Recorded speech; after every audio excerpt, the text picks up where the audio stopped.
From Hollywood, it's time now for... Johnny Dollar. I have your call to the Corazon de Los Angeles Hospital in Tijuana, Mexico. Good, operator.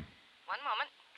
Hello? Oh, this is Dr. Fernando Hernandez. I'm Johnny Dollar, investigating the wreck of the yacht, the Jolly Roger. The only survivor reported was a cabin boy, and I understand he just died in your hospital. Yes, but under most unusual circumstances, Senor Dollar. That's exactly what I wanted to know. Also, Senor, there are some things he told me earlier that I think you ought to know. Doctor, I'm on my way down there to Tijuana to see you.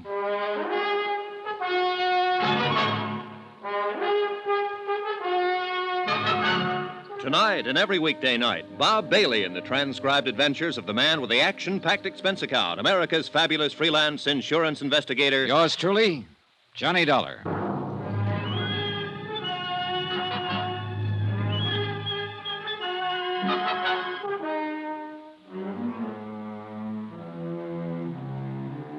Expense account submitted by Special Investigator Johnny Dollar. Location, San Diego, California.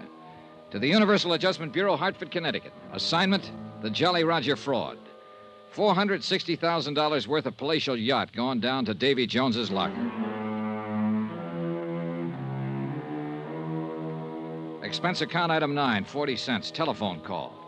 To the hospital in Tijuana from a phone booth at Coast Guard headquarters here in San Diego. Because of the knack Paula Zanagian seemed to have for knowing everything I did, everyone I talked to, even on the telephone, I was afraid to let my call go through even the Coast Guard switchboard. But before leaving for Tijuana, I checked with Jan Penny and talked briefly again with Lieutenant Smith. You mean you think Zanagian had somebody put that cabin boy out of the way before you could talk with him, Dollar? The doctor only said that he died under unusual circumstances. But yes, that's exactly what I think. What's more important right now is that apparently the lad told the doctor a thing or two before he died. So I'm going on down there. You want to use my car? Well, Zanagian seemed to know I was going to use it before. He'll probably expect me to use it now. So you better give me a rental car. Have it delivered to my hotel, service entrance, under your name. Okay. Zanagian made no bones about it when I talked to him. He's having me tailed. And he'll probably try to do the same thing to me that he did to Bert Parker, once he's sure I'm trying to block his $460,000 claim. Dollar. But me, I aim to stay alive. Until I can not only prove his claim of fraud, but see him sent up for murdering Parker and the lads who went down with the Jolly Roger. Dollar, why don't you get the police in on this with you? If your life's in danger... I want to do it alone. Hey, one more thing. Yeah? You're sure that Zanagian needed money? I thought from all I've ever heard that international racketeer was loaded. According to the papers, both Holland and Switzerland locked up his bank accounts just within the last week or so. That's why he needs a pot full of cash to get over there. That's why he sank his ship, so he could collect from your insurance company. Yeah. Accident. Some mechanical failure. Is that what he said? Uh-huh. Something to do with the electrical system, to use his own words. But if the cabin boy was the only survivor of the explosion, and he didn't talk to anybody... Except this Dr. Hernandez I'm going to see. Right. Then how could Zanagian know what made his yacht burn and sink? What's your guess?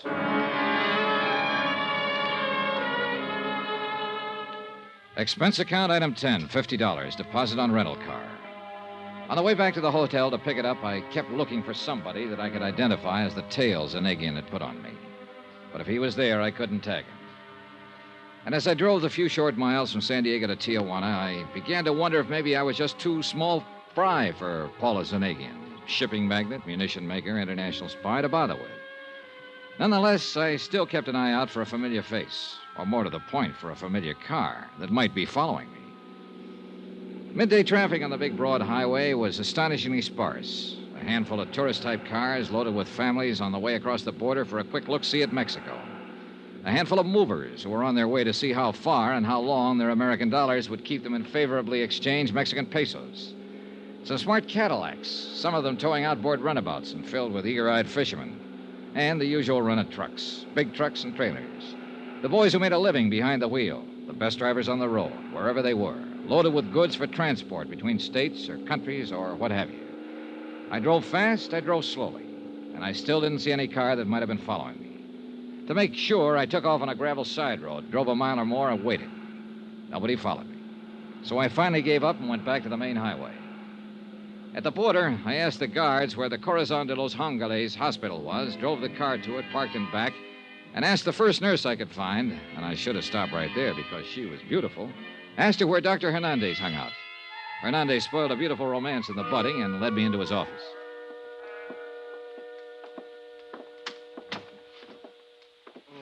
Please do. Sit down, Senor Dollar. Thanks, Dr. Hernandez. I'm so glad you've come. We here at the hospital, I must confess, were somewhat concerned when the fishermen brought in the poor young cabin boy who survived the wreck of the...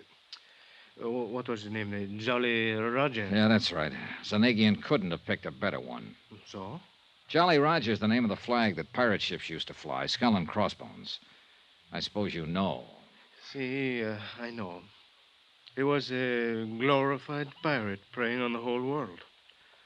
I'm a student of history, senor, modern as well as ancient. In his small, selfish way, I realize that Zanegian has looted the whole world. A dangerous man. You say you were worried when his cabin boy showed up. Because there was a man who called and wished to visit him. Insisted on it. Oh? See, but... Of course, because of his condition, we could not permit it. The explosion of the ship had done a great deal of damage to his small body. When he was brought in here, I could see that immediate surgery was necessary to save his life. Well, go on, Doctor. So I operated. And as I did so, realized that divine providence would permit me to save the life of this poor unfortunate. My operation was a success. But you told me over the phone that he died. We are a poor hospital, and usually we're not able to provide such things. But I appointed a special nurse to look after Doctor, him I'm while sorry. I ordered that man who would not give his name but who insisted on seeing him be kept away. Doctor, you said... However, 2 hours ago, the nurse left him only for a brief moment and only to inform me of the remarkable improvement he'd made. Look, and Doctor... when I entered his room, he was dead. Look, Doctor, I'm sorry if you lost your patient, of course, but you told me over the phone that there was something unusual about his death. That's why I came down here. He would have lived. He would have lived, Senor Zola. Yes, I know. Except that someone got into the room with him during the brief moment he was left alone. Got into him and killed him with this. What is it? A knitting needle? I think so. He would have been well again, Senor, but he was killed. Murdered. Have you told the police about this? See, and they are what you call at a loss. Oh, brother. Well, how do you think I feel? I was going to tell them what I knew about the unfortunate boy when your telephone call came. Then I decided perhaps I'd best talk to you first. Well, just what is it you know about him? It is what he knew about the sinking of the boat. The Jolly Roger. See. Thanks to adrenaline and other stimulants I administered even before we began the anesthetic for the operation that saved his life. Only it didn't stay so long. See. He regained consciousness long enough to talk with me. He talked a great deal. Well? Well, Doctor, what did he tell you? My notes. I kept very careful notes in this drawer, and What is it, Doctor? What's the matter? the notes I had, they're gone. Gone? Here. I kept them here because I knew they'd help to solve the crime of the sinking of the ship. Well, what did this boy tell you? Notes or no notes, Doctor? You must remember something of what he told you. Oh, see, yes. Well, what? That he'd seen a strange device taken aboard the ship. He was young and curious, as all boys are. Yeah? That only the captain of the vessel had handled it, had taken it to the engine room. That he had inquired about it and been told to mind his own affairs. Well, what kind of a device was it? Did he tell you? Like a clock, he said. Huh? A clock on a large box, like an alarm clock. It was set for 2:35. He hold everything. That was the time the Coast Guard patrol plane saw the explosion. I knew that. All right, go on, Doctor. That, Senor Dollar, is all. Well, I don't know about you, but it sounds to me like Zanegian or one of his men or both planted a time bomb in the engine room of that yacht. See? No. Now, wait a minute. Yes? If the captain knew about it... Hey, look, Doctor, the U.S. Coast Guard reported that the only survivor was this cabin boy. Now, surely the captain wouldn't have let himself get blown up. Oh, no, he would not, except for one thing. Yeah? And I tell you only what I know from the cabin boy. Oh, yeah, what's that? This trip was a test. Before the ship, the yacht, was to go on a long trip. It had many new devices on it. Uh-huh. A large, tall mast for what you call a radar. Yeah, go on. The Capitan, when they reached a point of the Coronado Islands, ordered a small boat put, over the side. Yeah, that's right, go on. But in doing so, the radar mast, fell down, and the Capitan was struck by it. Therefore... Doctor, now listen carefully. Tell no one you've talked to me. Tell your local police, if you like, what you learned from the cabin boy. Report it to your Coast Guard or whatever you have to do down here in Mexico.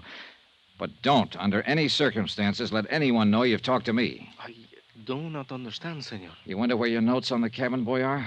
Well, if you ask me, Zanegian is looking them over right now. Impossible. Nothing is impossible with a guy like him. Now, what I'm getting at is this.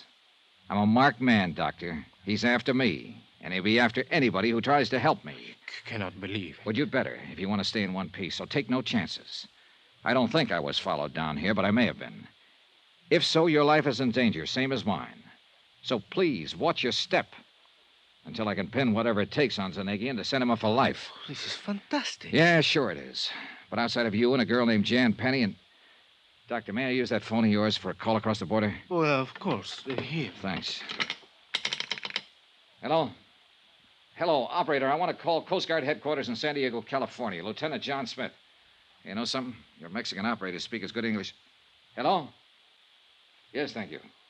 You seem alarmed, Senor Dollar. Are you Doc, sure I just hope you find no cause for alarm before this mess is over. But I say it again. Watch your step. The mere fact that you've talked with me that... Hello? Oh, where can I reach him? Well, sure, I'll talk to anybody there at headquarters. Hello, I'm calling Lieutenant John...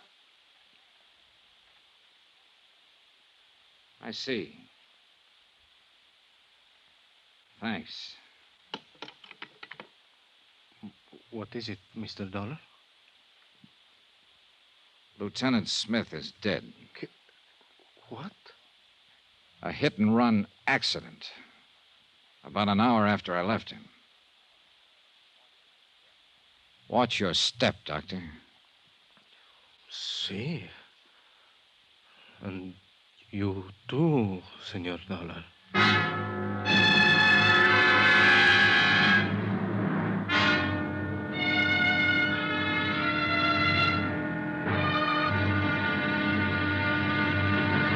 Now, here's our star to tell you about tomorrow's intriguing episode of this week's story. Tomorrow, some real help from two close friends. You know, close enough to kill. Join us, won't you? Yours truly, Johnny Dollar.